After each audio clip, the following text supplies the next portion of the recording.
boa noite, meus amigos e amigas. Mais uma noite de evangelho, mais uma noite de leituras, de reflexões. São verdadeiros banquetes, né? Porque a gente tem o tempo todo, mas a gente não tem muito tempo dentro desse tempo todo para fazer uma leitura com mais calma, uma reflexão.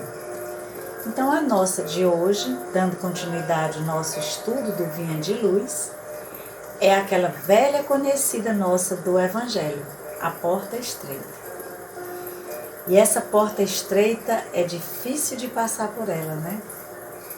E Emmanuel vai nos fazer uma advertência, uma reflexão, um comentário sobre ela.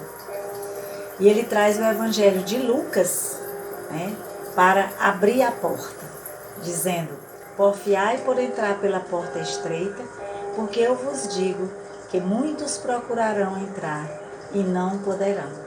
Jesus. E é o capítulo 20, né, do Vinha de Luz.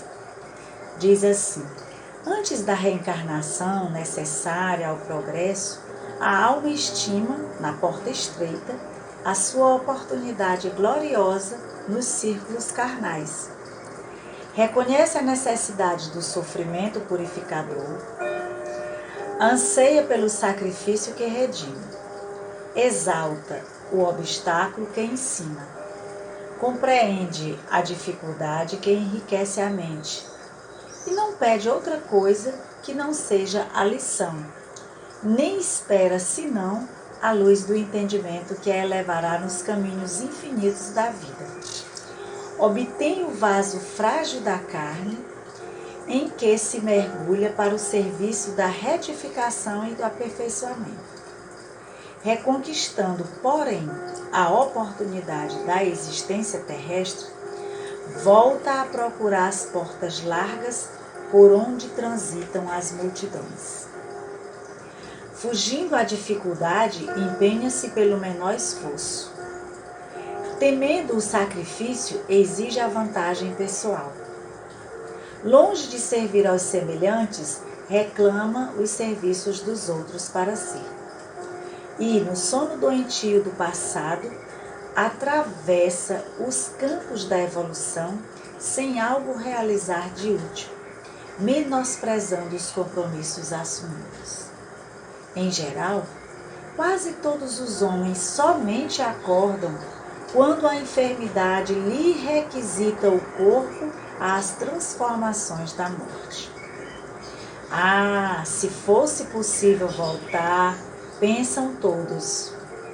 Com que aflição acariciam o desejo de tornar a viver no mundo, a fim de aprenderem a humildade, a paciência e a fé, com que transporta de júbilo se devotariam então à felicidade dos outros.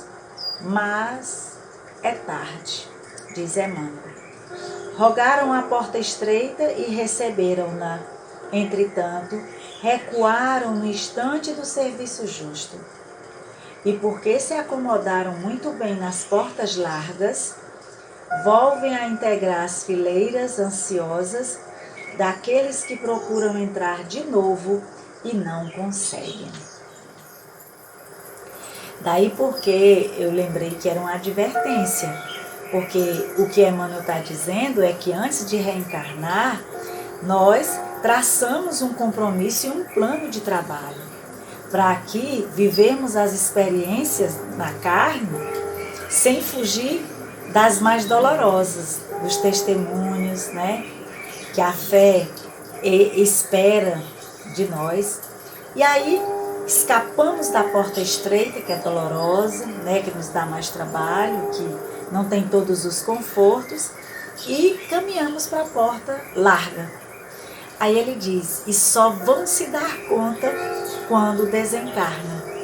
E aí pedem com toda a humildade para voltar e realmente adentrar a porta estreita. Mas Emmanuel diz: só descobriram com a morte, e aí já é tarde.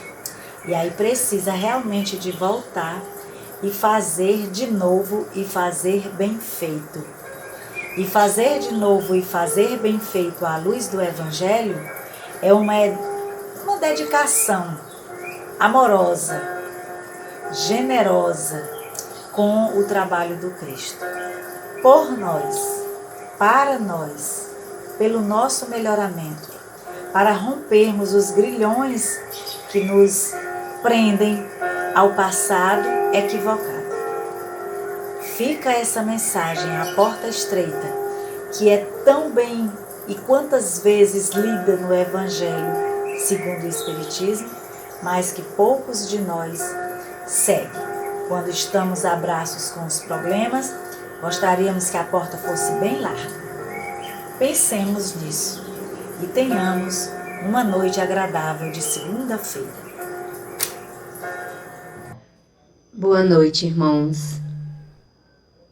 Que nessa segunda-feira, uma segunda-feira abençoada, concedida a Deus para nós, que nós possamos ser gratos por tudo que durante esse dia recebemos. Por estarmos bem de saúde, por estarmos em família, por estarmos reunidos com nossos irmãos, com nossos amigos, que o Senhor possa sempre ser benevolente com cada um de nós. Que a nossa gratidão venha sempre com boas ações, com bom entendimento, com bom uso da palavra, com bom comportamento, com boa disciplina, com tudo aquilo que a gente sabe fazer de melhor. Que possamos ser gratos pelo dormir, pelo levantar, pelo comer, pelo vestir, pelas dificuldades que passamos, pelos problemas que não podemos deixar de ter, porque os problemas eles nos amadurecem, eles nos fazem ser experientes. Que possamos ser gratos pelo próximo que está ao nosso lado direito, ao nosso lado esquerdo, à nossa frente, às nossas costas. Que possamos ser gratos pela vida que levamos, conscientes de que somos filhos de um ser maior e que a Ele devemos toda a gratidão, todo o respeito, toda a reverência. Que nossa vida espiritual continue sendo alimentada, sendo agregada, coisas boas, para que a gente possa transferir, passar para tantas pessoas que necessitam de uma palavra de carinho, de um abraço, de um aperto de mão. Gratidão sempre ao Senhor por todas as coisas em que nossas vidas chegar e tudo aquilo que nós passarmos. Te agradecemos, Senhor, por essa segunda-feira, por esse evangelho maravilhoso que estamos fazendo a cada dia, conforme a tua permissão, conforme a tua vontade. Que cada um de nossos irmãos estejam aqui sobre tuas bênçãos, sobre tua orientação. Fazemos tudo com amor, com respeito e com vontade, porque nada acontece na nossa vida se não tivermos vontade e atitude. Em nome de Jesus, em nome do Mestre Maior, nós somos gratas sim, porque temos hoje uma doutrina que nos limpa, que nos cura, que nos liberta e que nos purifica. Que essa segunda-feira seja, que esse evangelho de hoje seja um bálsamo na vida de muitos que estão a nos escutar. Que assim seja. Estude e viva. Provas irreveladas. Do ponto de vista moral, há bastante infortúnio escondido em toda a parte.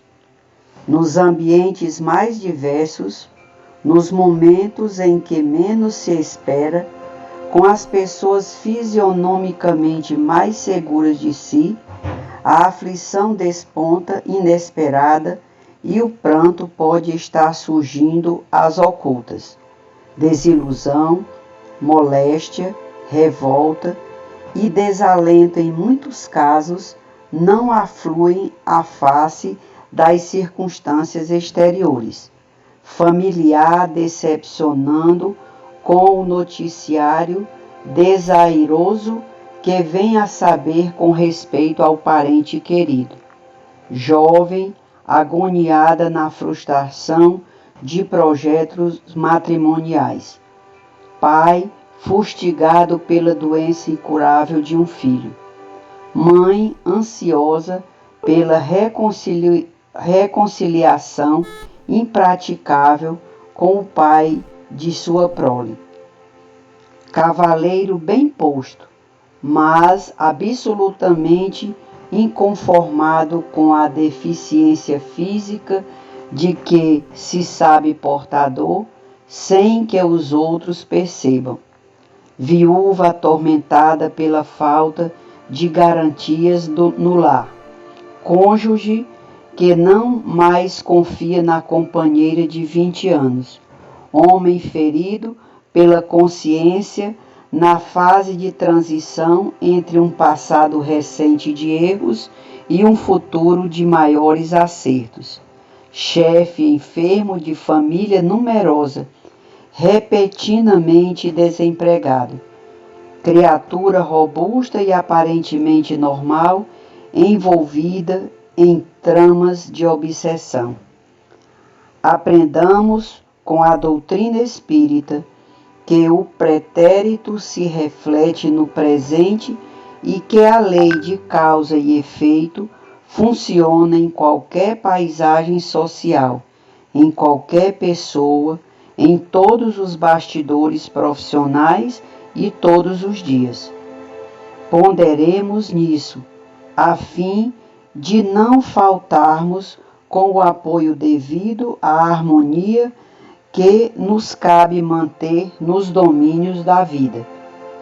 Se alguém lhe respondeu asperamente, se um amigo aparece incompreensível, se aquele companheiro passou de súbito a dedicar-lhe antipatia gratuita, se aquele outro lhe aborou as edificações espirituais, e se muitos não lhe correspondem de leve as esperanças, suponha semelhantes irmãos presos mentalmente a problemas irrevelados de angústia e coloque-se na posição deles, com as provas e desvantagens que experimentam, e de certo você se compadecerá de cada um, dispondo-se a auxiliá-los. Nem sempre a voz corrente fala tudo o que vai nas almas. Repitamos para nós o que a verdadeira caridade se resume na compreensão para além das aparências dos espíritos com os quais se convive, perdoando e ajudando silenciosas e desinteressadamente, de nossa parte, onde estejamos, como se faça necessário e tanto quanto seja possível. Paz e bem a todos. Provas e reveladas. Comentários. Nós temos 2 ditados que nos dizem: não conseguimos andar no coração de ninguém. Ou ainda, o coração dos outros é terra que ninguém anda. De fato, nos momentos mais inesperados, com aquelas pessoas mais seguras de si, a aflição aparece e a fragilidade desponta naquela fortaleza. E então, nós percebemos surgir um ser humano que não conhecíamos. Os motivos são diversos para se chegar até esse ponto de desespero. Desilusões, moléstias, revoltas, carências afetivas, decepções familiares, frustrações amorosas, doenças incuráveis, tormentos de toda ordem, principalmente os físicos morais. E aí se inclui as obsessões que ninguém conhece e outros tantos desalentos. Desalentos que são guardados por essa pessoa e que não revelam a ninguém. Muitos então se voltam para as religiões, para as igrejas, para Deus finalmente. Nós, Quando estávamos nesse caso, procuramos a doutrina dos espíritos. E ela nos faz lembrar, de princípio, que o pretérito se reflete no presente e que a lei de causa e efeito funciona em qualquer paisagem social, em qualquer pessoa, em todos os bastidores profissionais e em todos os dias.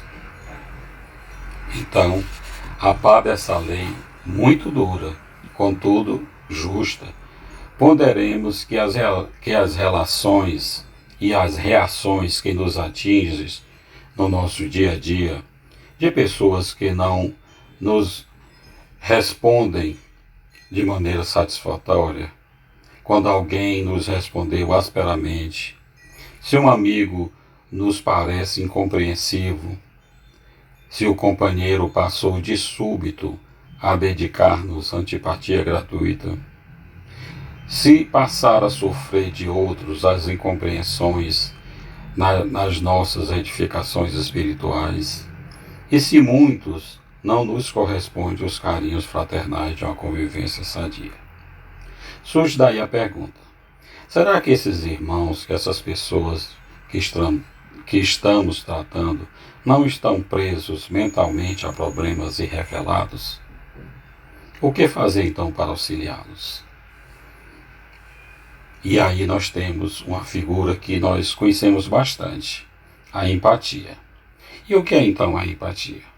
É a nossa capacidade psicológica para sentir o que sentiria uma outra pessoa caso estivesse na mesma situação vivenciado por ela.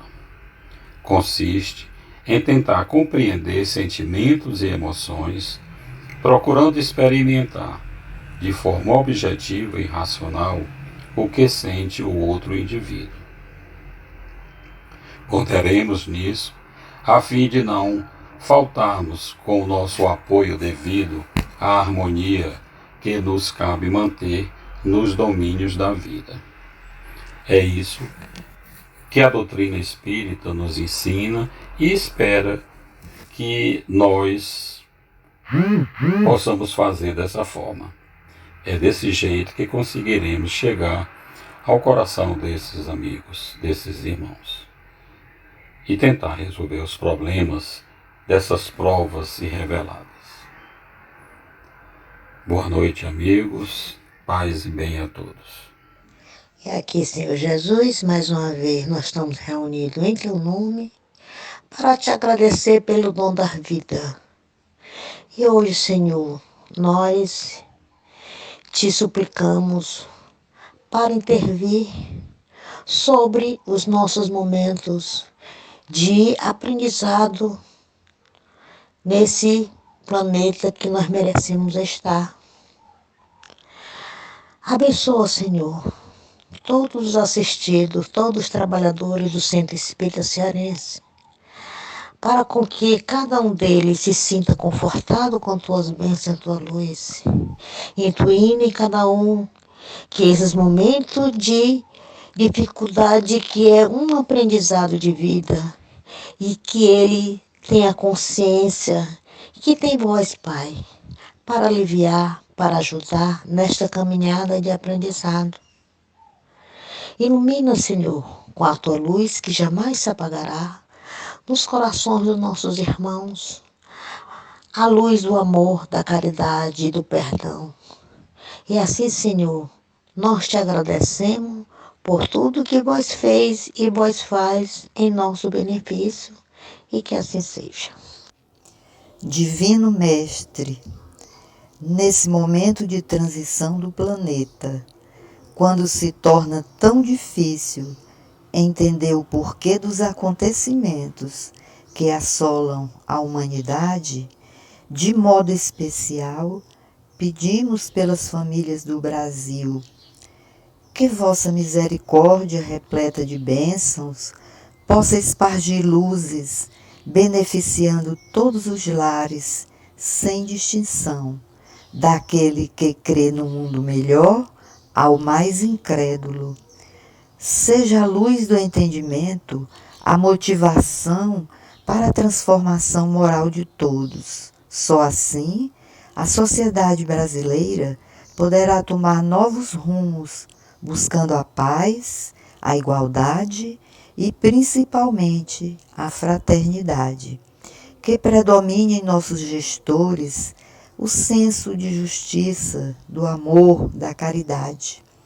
Nossas preces e radiações diárias, através do Evangelho realizado com fervor, cheguem a todos os desencarnados, como um bálsamo que alivia, consola e esclarece, fazendo com que os ainda adormecidos tenham um despertar suave. Todos aqueles que não conseguiram levar a termo suas provas, buscando as portas falsas do suicídio, sejam envolvidos em vossos braços, buscando a alternativa do arrependimento, do perdão, a fim de entenderem que na casa do Pai existem muitas moradas, luz e serenidade. Ó Pai amado, sempre estamos a receber graças, diariamente, que nos fortalece a cada dia nos embates da vida terrena. Mas no momento, se faz necessário pedirmos pelos nossos próximos que, através do seu trabalho, exercem funções que arriscam a sua vida, protegendo a população, mas também são carentes desta proteção. Por isso te rogamos que o teu manto sagrado envolva a todos esses irmãos também, os que vivem em situação de rua, os seguranças, os coveiros e os que fazem a limpeza em geral, que, ao se sentirem estimulados, desenvolvam com muita dedicação suas atividades. E que assim seja. Senhor Deus, que nos deste Jesus como irmão, que tanto amor tem pelo nosso planeta Terra e por todos nós habitantes. Rogamos, Senhor Jesus, que possa os nossos governantes serem tocados em seus corações e em seus sentimentos nobres para que trabalhem em prol do povo brasileiro, que eles nos permitam, em retorno de tanta carga tributária que temos, a educação, a saúde, o saneamento básico, que possamos hoje, Senhor, ter nesses senhores que estão com a nossa pátria em seu poder, eles possam ser tocados em suas fibras mais íntimas do coração e possam olhar para nós, o povo brasileiro, que possamos também, Senhor, suportar todas as adversidades que possam vir de líderes religiosos, mas que eles também sejam tocados, que as religiões não se dividam, mas que tenham a consciência de que o fim é um só, Deus e a evolução, que somos todos irmãos diante de Deus e todos irmãos de Jesus. Te pedimos também, Senhor, pelos enfermos, pelos irmãos que padecem nos hospitais ou em seus lares, que eles tenham condições dignas e tratem suas doenças e suas dores, tudo conforme os teus desígnios. Que os trabalhadores da área de saúde tenham o salário digno e tenham também os cuidados necessários. Que esses irmãos sejam abençoados, porque são mãos que curam, mãos que banham leitos, mãos que trabalham limpando a área hospitalar, ou nos postos de saúde, ou nos postos de socorro. Abençoa todos os nossos irmãos, toda a equipe trabalhadora dos hospitais, postos de saúde e todos os demais entidades ligadas à área de saúde. E que também, Senhor, o teu amor e a tua misericórdia se estenda aos nossos irmãos desempregados, porque é triste não ter um pão para oferecer a um filho. Só quem já passou fome, verdadeiramente, sabe o valor de um pedaço de pão sobre a mesa. E de quanto dói para um pai e uma mãe não poder oferecer esse pão aos filhos. Que a mesa de todos os lares, não falte esse pão, tanto pão material quanto espiritual. Que todos nós brasileiros e o mundo inteiro possamos ser tocados pelo teu amor e pela tua infinita bondade. Deus de amor e misericórdia, Jesus amado, Jesus, nosso irmão, e Deus, nosso Pai, o Senhor da vida. Que sejamos todos abençoados hoje e sempre, que assim seja. Boa noite, leitura do Evangelho, capítulo 17, Sede perfeitos. Instruções dos Espíritos, o dever, item 7. O dever é a obrigação moral da criatura para consigo mesma, primeiro, e em seguida para com os outros. O dever é a lei da vida. Com ele deparamos nas mais ínfimas particularidades, como nos atos mais elevados. Quero aqui falar apenas do dever moral, e não do dever que as profissões impõem. Na ordem dos sentimentos, o dever é muito difícil de cumprir-se, por se achar em antagonismo com as atrações do interesse e do coração. Não tem testemunhas às suas vitórias e não estão sujeitas à repressão suas derrotas. O dever íntimo do homem fica entregue ao seu livre-arbítrio. O aguilhão da consciência, guardião da probidade interior, o adverte e sustenta. Mas, muitas vezes, mostra-se impotente diante dos sofismas da paixão. Fielmente observado, o dever do coração eleva o homem. Como determiná-lo, porém, com exatidão? Onde começa ele? Onde termina? O dever principia para cada um de vós exatamente no ponto em que ameaçais a felicidade ou a tranquilidade do vosso próximo. Acaba no limite que não desejais ninguém transponha com relação a vós. Deus criou todos os homens iguais para a dor.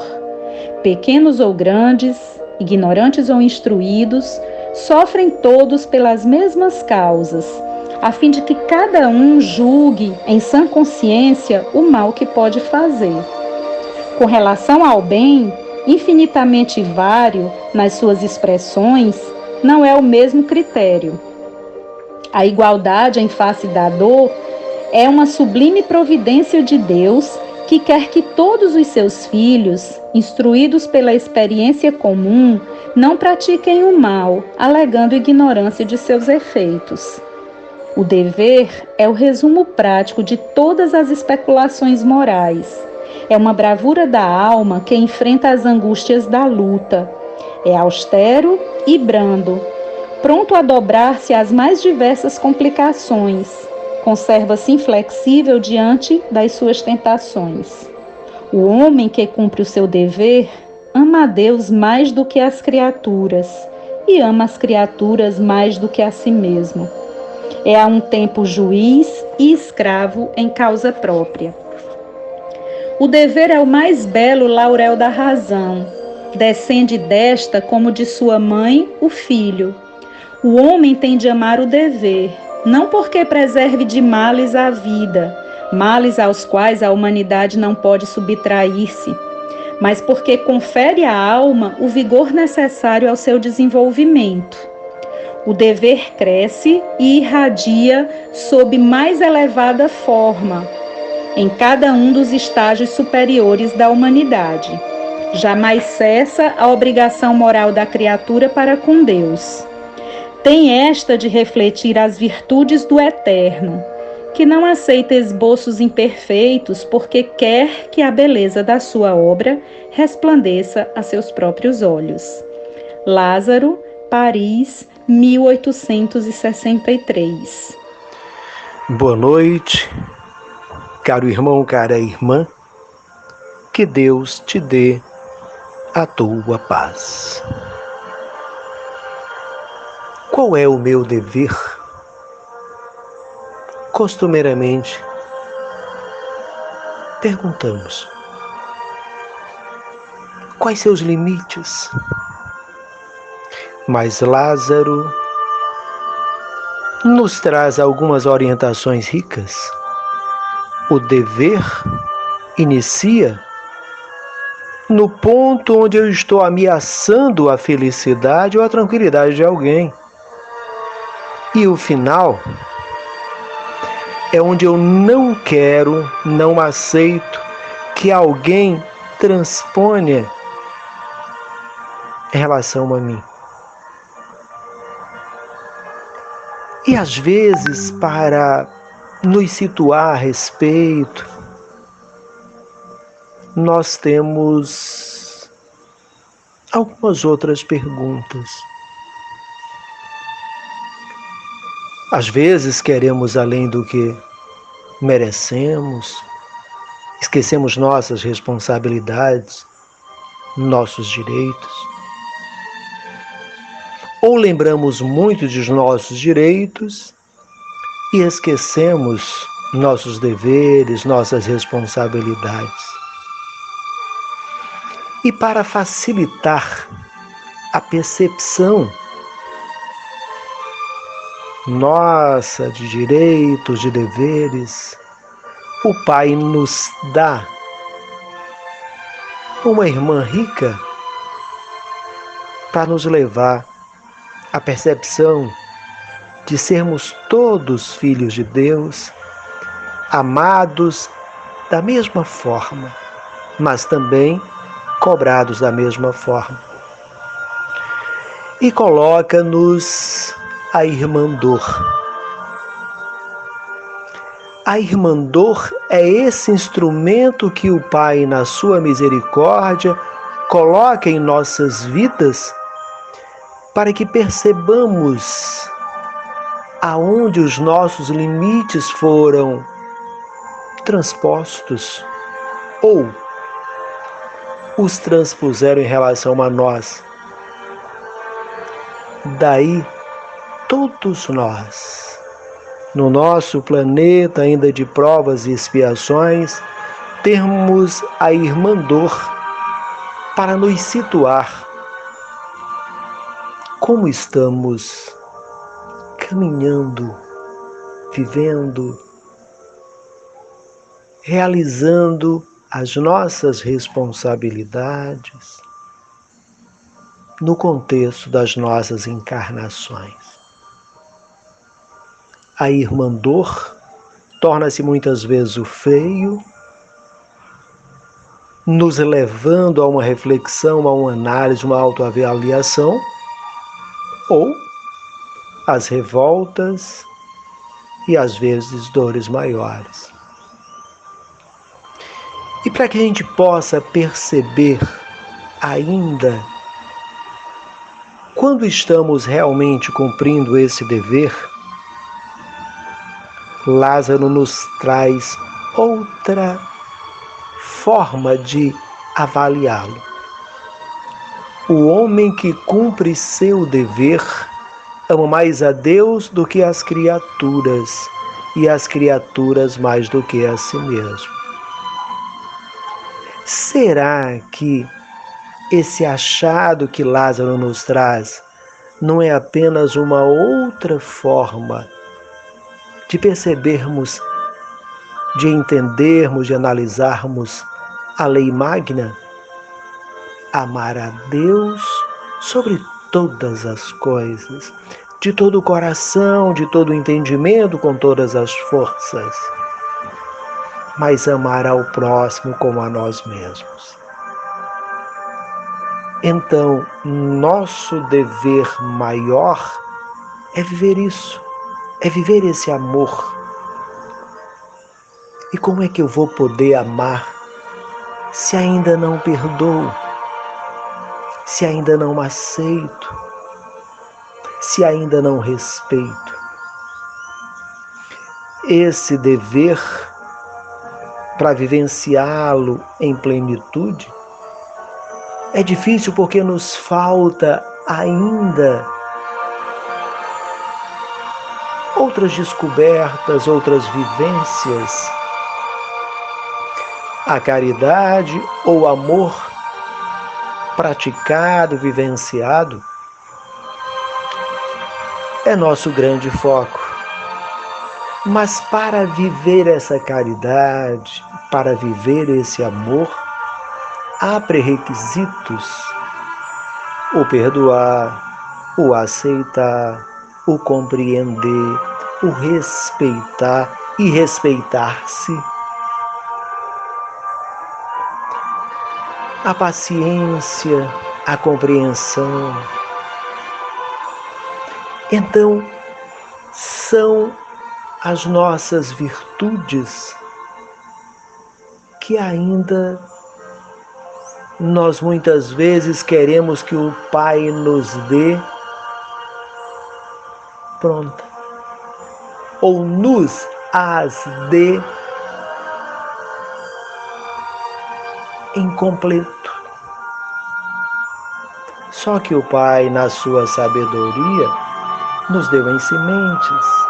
E essas sementes devem ser plantadas, cuidadas, adubadas, para só depois de muita dedicação, de muito desvelo, de muita busca, de muita sabedoria, de muito denodo, amor, dedicação, que vai crescer e dar frutos.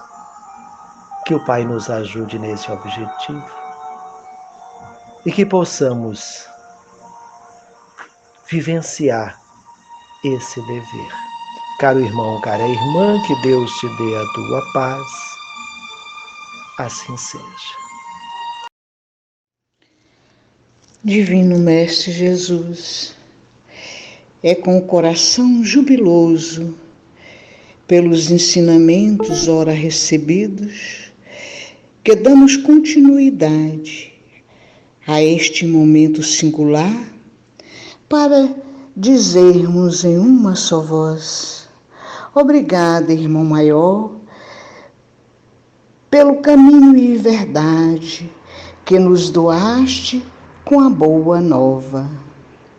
Banhados pela tua luz divina, te pedimos que as nossas águas possam ser fluidificadas e transformadas em porção medicamentosa, nos curando dos nossos males físicos e espirituais.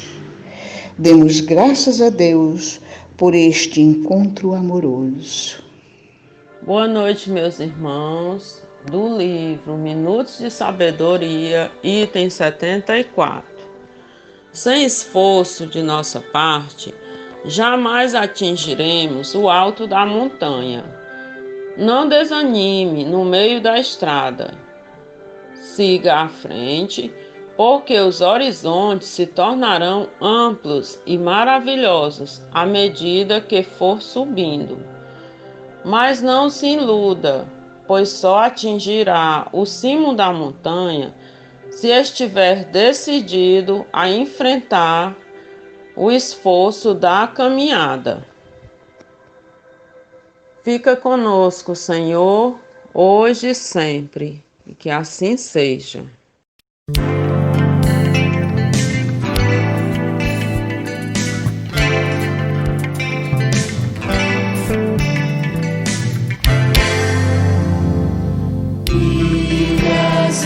Adiante, mas não estás tão distante, pois há do firmamento luz e um brilho intenso.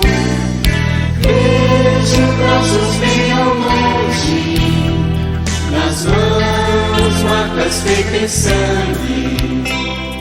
Nos separa só o mar de lágrimas. lágrimas que a ti vão me levar. Mas além do mar, o sol vem me mostrar. Teu sorriso me diz o que é ser feliz. Brilhar me diz alguma estrela. Sonhar é sempre ter certeza. E sem as marcas, sem o mar, sem o brilho do olhar, felicidade é te encontrar muito perto. O céu vejo aberto, as dores são flores, nas nuvens vejo amores, e assim vem vindo a primavera, e em meu peito a nova era. De dentro vejo o rosto Jesus, um coração a caminho da luz.